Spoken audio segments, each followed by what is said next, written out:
One interesting little anecdote is that sitting in the waiting room at Amblin the day that I had to go in and read for Stephen and Kathleen Kennedy and all of them was Corey Haim. And that was the first time we met unofficially. And he was reading for the part of Mouth, which he did not get, obviously. Oh, it's very exciting, Joel started. I have this beautiful cast. Oh my God, so many great actors all together. We have Jason Patrick, who's just gorgeous, and the just great Diane Wiest, and she's amazing, and Jamie Gertz, who's just this fabulously talented little actress. And all of this fresh, new, young talent. Corey Feldman and Corey Haim. Wait, what? I blurted out. Joel waved me off. I hadn't met this Corey Haim character, but I'd been hearing about him for months. He had auditioned for Mouth, my role in The Goonies. He had won the role of Lucas, a job I had auditioned for and hoped would be my breakout role.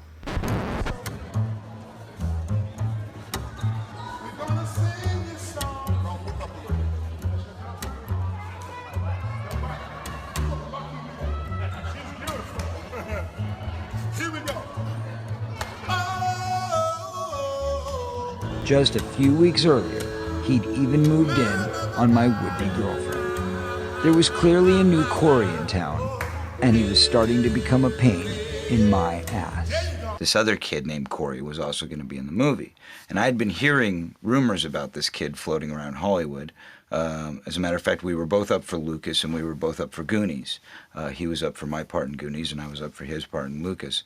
So it was a fair game by this point. You know, it was 0-0. With License to Drive, we were both up for Les, and they came to me at a certain point and said, you know what, we're not going to give you the part of Les. We're thinking about giving it to Corey Haim. And I was like, you know? Haim had snatched the lead. I mean, I'm tired of this little bitch coming in and taking all my roles. It was not like, hey, here we go again, the two Coreys, let's go make a movie. It wasn't like that at all. And we met on the set. We met on the set. We met on the Lost Boys set. Or I'm sorry, not on the set. We met, one day he called up my answering machine. On the telephone? And said, hey dude, this is Corey Haim, man. Hey dude, this is Corey Haim. This boy talking about on the telephone. He's like, you know, hey man, we're gonna be doing this movie together, so like let's hang out, dude. It'd be really cool, man. Let's hang out. Let's get to know each other. So like let's hang out, dude. It'd be really cool, man. Let's hang out. Let's get to know each other. We're you know, we're gonna be hanging out together, and we're gonna be doing this movie called Lost Boys, man. So we should like get together and chill, you know. So I was like, oh, okay, cool. So we got together, actually with our dads. We decided to meet and go to the beach together. And we went down to Venice Beach and we played a little football. We ended up meeting in the exact same place that we shot our last scene together ever. Right there at Paradise Cove. Standing there in the parking lot at Venice Beach. We went down to Venice Beach forever. I am very long-winded at times. No shit. No shit, Jet. No shit. Once I start talking, it's kind of like opening a can of worms, and it just keeps kind of, you know, spewing out. So that the same goes for my writing. Once I get on something, I want to vividly color that canvas, and I want to put so much detail into it. I felt like many times I felt myself going, okay, stop. You got to stop now, because we've got to leave room for the next thing. It was clear to me, even then, on the first day that we met, that something had been done to him. Right there at Paradise Cove. It's not actually Paradise Cove, but it's the next one, and I don't know what the name of it is, but it happened. And then it exactly happened. that way. That's where we met. Venice Beach. Paradise Cove. And he was reading for the part of Mouth. Were you lying then? Are you lying now? Or are you not, in fact, a chronic and habitual liar? It's not actually Paradise Cove, but it's the next one. Officially. You need to quit lying. You've been very consistent about... Yeah. Consistent. My ass.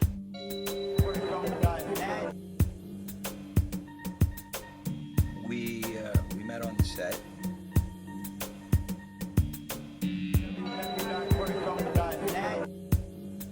We met on the set. We met on the set. Correct. I believe so, yep. That's where they met. We met on the Lost Boys, we have a chemistry with each other on screen. Now let me break it down. You're like 14 years of age. We're shooting night scenes, so it's like you work from 6 at night to 6 in the morning. And when you get off of work, you don't go to bed right away, even if it's 6 in the morning. So there'd be like 55 people in the hotel room trying to unwind. Corey's like 14. Dude, let me in, man. Come on, dude, let me party with you guys. Yeah, that was Corey with me, and I'm like knocking on the vampire. Like these guys' doors, trying to party with, hang out with them. Despite our budding friendship, Haim and I didn't actually spend all that much time together during the filming of The Lost Boys. Haim was able to move between the groups, probably because he was playing the younger brother of Jason Patric. Some of the older cast members had turned one of the hotel rooms into a sort of makeshift vampire lair. We were vampires. We would go to bed in the morning and get up at night, and we had blankets taped over our windows. And blacking out the windows with aluminum foil. Is Corey correct? I don't know if this was some attempt at going method, but I didn't like the vibe in there. Dude, let me in, man. Come on, dude, let me party with you guys. But I didn't like the vibe in there. This is where I relax. This is where all the ladies... If you'll notice, the windows are blocked out with tinfoil. But I didn't like the vibe in there. I spent most of my time on that shoot alone. Okay. Stop. You gotta stop now, because we've got to leave room for the next thing. When he was 14 years old, the first day that we met On the Lost Boys set, he told me the secret. He told me he allowed himself to be sodomized. Hello. He told me when he was 14 years old, the first day that we met on the Lost Boys set. I guess we should probably play around like that too, right? Grow up. Is that true? That is true. Yes, everything that's in that book is 100% true and accurate.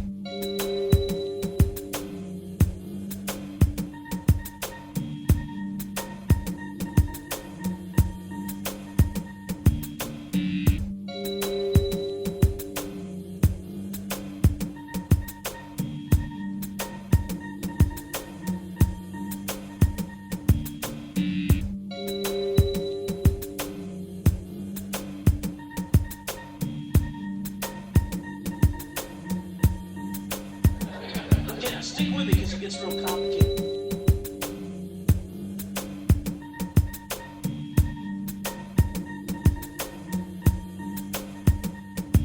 There's still time to call the church and call all this off.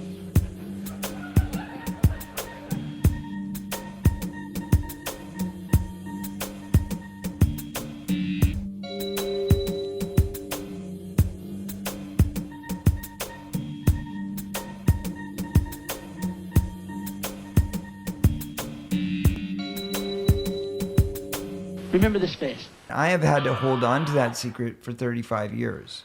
But now, in his new tell-all autobiography, Corey Feldman reveals that he told the public, as it were, I said, I am going to write a book and I am going to tell the truth. I am going to speak out and I am going to say everything that I can to the best of my ability. I did not let you down. I did let you down. I did not lie to you. I did lie to you. Unfortunately, as we all have our own legal ramifications, there are certain things that the publisher's lawyers would not allow to be left in. This is murky water, folks. He asked me to say it for him. That's what I'm doing. I have had to hold on to that secret for 35 years. I've been through some very difficult times this week in New York, promoting my new book, promoting my new album, and it's been very emotional. It's been a roller coaster because there's a lot of adversity. There's a lot of people trying to silence me right now because they don't want me to speak the truth, but it's out there. Sound like some bullshit to me. Everyone sees right through you. Okay. Let's talk about your book. Choreography. It's out there. It's out there. It's out there. Yeah. I know what I'm going through right now, just all the ridicule that I'm dealing with. Loony. What kind of ridicule are you? I mean, you just telling your life, man. Oh my God, bro. Yeah. Let me tell you. Yeah. Okay, first off, they got me twisted to the 19th millionth power. Yeah. Corey Haim's mom has been coming out against me, saying that I'm making up lies. Even though all this stuff is public record, Corey himself said it on the first episode of the second season, 2 Corey's. He said, I was molested. By a guy you still hang out with and tell me I'm 14, take responsibility. You know exactly what I'm talking about. I was molested. Let me tell you.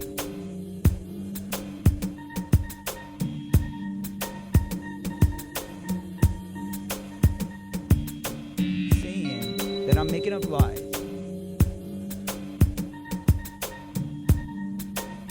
Corey himself said it. I was molested. By the guy you used to hang out with. Take responsibility. You know exactly what I'm talking about. Like, what? Really? Yeah. Okay, then she's trying to say because I said, you know, he made some advances towards me when we were kids. Yeah. Look at my dick, dude. It's like rock hard right now. He didn't know what was right from wrong. You can't go and persecute him for that. That is not okay. You know what I mean? But she's saying that I'm saying that he's gay. When did I say he was gay? No, man, I'm not gay, okay? This is just what guys do. It's totally normal. Why don't we just do it? Why don't we just touch each other or something? Why don't we just mess around, man? I mean, like, we're both right here. Look at my dick, dude. It's like rock hard right now. This is bullshit. I'm saying this is the way it happened because he was twisted. But the bottom line, whose responsibility is it? Is it my responsibility as his best friend? Finish telling my story. Reveal that Dominic was in fact my best friend. My best friend. Dominic Brascia. Raped me. What'd you do? You knew about it. Besides being his best friend. Best friend. What'd you do? What'd you do? All is what you did, man. No, he shouldn't have been in that situation in the first place. All I'm trying to do is vindicate him. Every time I had seen Tony Burnham at one of Ralphie's parties, he would be on and on about Corey Haim, about how good-looking Haim was, and how much he wanted to meet him. At that moment, I wasn't thinking about the fact that Tony was an adult and Haim was a minor. I was thinking that I would do just about anything to get Haim to shut up and to stop him from hitting on me. No, but hold on. Okay, so it's a molester, but we're not... Haim was, more than likely, this is a consensual thing with Dominic. It was consensual, but he was still a child. Right, and Dominic is like 35. Right. Dominic is like 35. Right. Dominic is like 35. Right. Dominic is like 35. Right. You were one of the first people that I had ever heard of who got emancipated. At 15? Yeah. I'll have to continue staying at Dominic Brascia, since he seemed like a responsible guardian, at least in the eyes of the court. By the time I arrived at the courthouse on the day of the hearing, I had my regular cast of crazies until John Grissom and Dominic were there. And I heard you name names. Originally, I did, And then your book publisher took the names out. Because of the statute of limitations or something. Well, it's legality. See, everybody wants to put the blame on me. Why aren't you putting the names out there? Why are you protecting them? I'm not protecting nobody. You guys need to know what's up. How old were you? Okay? You lying ass bitch. Would they dope you up, get you high or drunk, and then have their way with you? That's the name of the game. That's the name of the game. Hey. What the hell is wrong with you? Really, man?